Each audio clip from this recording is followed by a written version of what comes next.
Council Tool just dropped the old number 7 just in time for firewood season. In this video, we're going to take an in-depth look at the specs of this splitting maul. They have changed everything. Now, I'm not sure if I like everything about this, but I won't know for sure until I put it in a firewood round. All right off the bat, what sold me on this thing is this profile. Look at that. That thing looks like an axe on the side, almost like a rafting pattern, right? Really good looking. But then when we look at that thing's fat, super thick. Now this handle, it's thin. It's a lot thinner than the old 36-inch straight handles that I've had over the past couple years. We do have a little gap right here, not a big deal. Compared to the FE8 that Killinger just showed, this thing's in really good shape. All right, let's start with the moneymaker. What is the angle of the cheeks?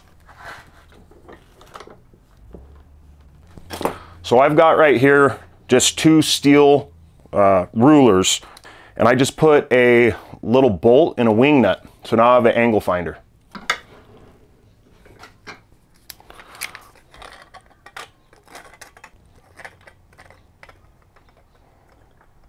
So I'm going to take the angle that I matched off of the maul, and then I'm going to use this angleizer to transfer this angle over and figure out exactly what it is.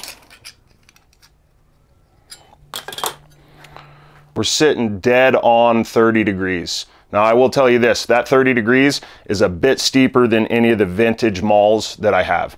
So we'll see how it acts in the wood. And in case anybody's wondering, that's about a 75-degree micro bevel.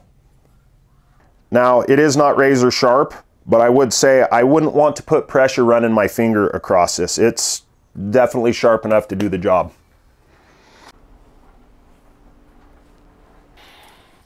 All right, now bit to pole, we're right about 7 1/4 inch. And toe to heel, 3 1/2 inches. All right, now the height of the eye. I've got kind of mixed feelings about this. I really like it. I think that it'll be stronger. There's more holding wood inside the eye, but at the same point in time, it takes more steel to get that, and I feel that they've taken some of that from the length and they've moved this bit closer in, which might put this part of the handle in contact with firewood a little bit more, causing more damage to the handle. But the height, we're just over 2 inches on the height of the eye.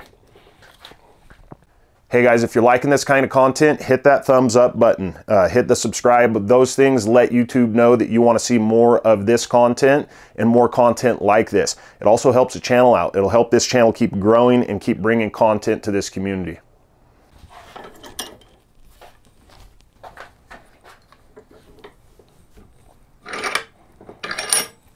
Now, one of the things about this new design that I found odd when I first read about it and heard about it is that they intentionally tapered this inwards so that you could actually use this to finish a firewood round off and to split it apart more.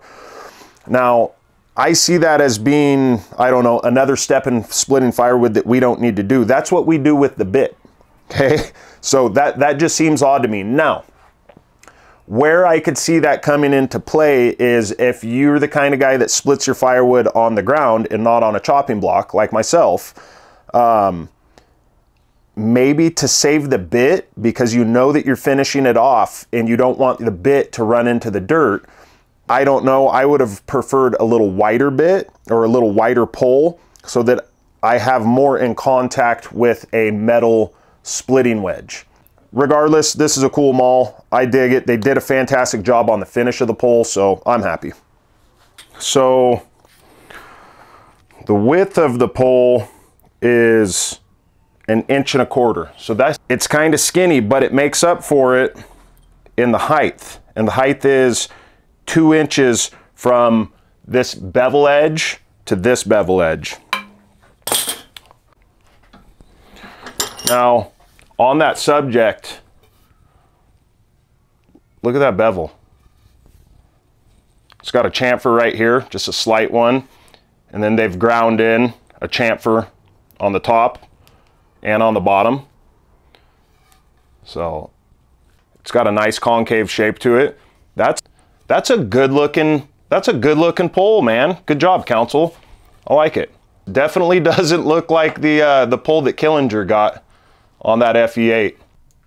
Now, when I say that the handle appears to be a brand new design, I'm comparing that to the 5-pound splitter, 36-inch straight handle that I got last year. This is a 2022. And then I also picked up, I don't know, 4 or 5 of these straight handle Council tool. And this handle is the same as this handle. So this is new to me. Anyway, it's different than what I got. I'm not sure that I like it. It's a little thinner. You know, we sit here and we complain about thick handles, and then they turn around and they make a thin handle, and I might have some complaints. But that's only because it's on a splitting maul. On splitting tools, I like it to be a little bit thicker. I love how thick this one is, and it's negligible. It's just a minor difference. Let me grab the caliper. All right, so right off the bat, I don't know, this is about the midsection. We're sitting at 1 4/10, or for the Brits, 36 millimeters. And this way, we're sitting, 9/10 and 23 millimeters. So to put that into perspective here, we're at 37 millimeters and 24 millimeters. So it's you can feel it, and you can barely see it when it's in your hand. It's a little bit thicker. The old handles are a little bit thicker. Now, where you really see the difference is in this palm swell. So this is the old palm swell,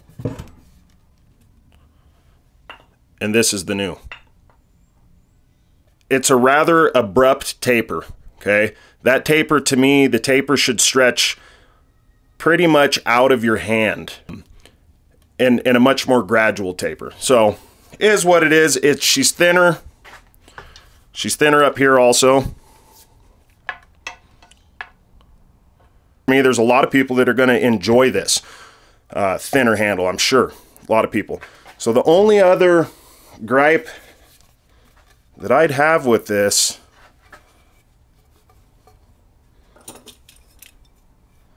is this little air gap right here. You know, looking at this closer, we can see another air gap right here. And that gap coincides with the gap that I showed you on the bottom eye. I'm surprised to see that. I've bought, I don't know, 30 Council tool axes over the past 2 years, and I've never seen an air gap like that. Now, I just want to point out one thing. Council tool did not give me this axe. I bought this axe from Wiseman Trading, and I'll tell you what, they shipped it out the very day. Within hours of me purchasing this, it was in the mail. So good job, Wiseman Trading. That was badass. So it is firewood season, and we've been dealing with a lot of heat, so I've been putting it off for a little bit. Additionally, the forest in my area is shut down. It's hoot-owled because of too high a fire danger.